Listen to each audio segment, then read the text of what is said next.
রান্না করতে আলসেমি লাগলে বেশি পদে পদে রান্না না করে একটি মাত্র পদেই কামাল করে দিতে পারেন।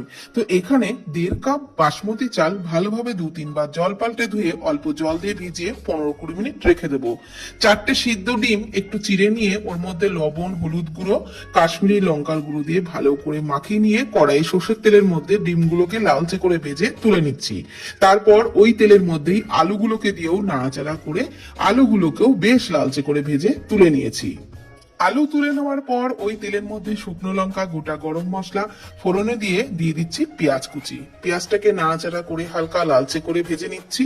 তারপর দিয়ে দিচ্ছি আদা, রসুন, কাঁচা লঙ্কা বাটা, নাড়াচাড়া করে একটু ভেজে নিলাম। দিয়ে দিলাম টমেটো কুচি, পরিমাণ মতো লবণ, হলুদ গুঁড়ো, জিরে গুঁড়ো আর কাশ্মীরি লঙ্কার গুঁড়ো, একটু চিনি, অল্প জল দিয়ে দিলাম ভেজে রাখা আলু, নাড়াচাড়া করে ঢাকনা চাপা দিয়ে ভালোভাবে মশলাটাকে আলুর সাথে কষিয়ে নিলাম। আলু অনেকটা সফট হয়ে গেল এতে করে। তারপর দিয়ে দিলাম গরম জল, আর এখানে যতটা চাল নিয়েছিলাম তার ডবল গরম জল দিয়ে দিলাম। ভিজিয়ে রাখা চালটা দিয়ে দিলাম, পরিমাণ মতো লবণ দিয়ে দিলাম, একটু গরম মশলার গুঁড়ো আর কয়েকটা চেরা কাঁচা লঙ্কা দিয়ে নাড়াচাড়া করে ঢাকনা চাপা দিয়ে প্রথম 5-6 মিনিট মতো ফুটিয়ে নিয়েছিলাম। সিদ্ধ করে ভেজে নেওয়া ডিমগুলো দিয়ে ঢাকনা চাপা দিয়ে আবারও 10-12 মিনিট ফুটিয়ে নিলাম লো ফ্লেমে।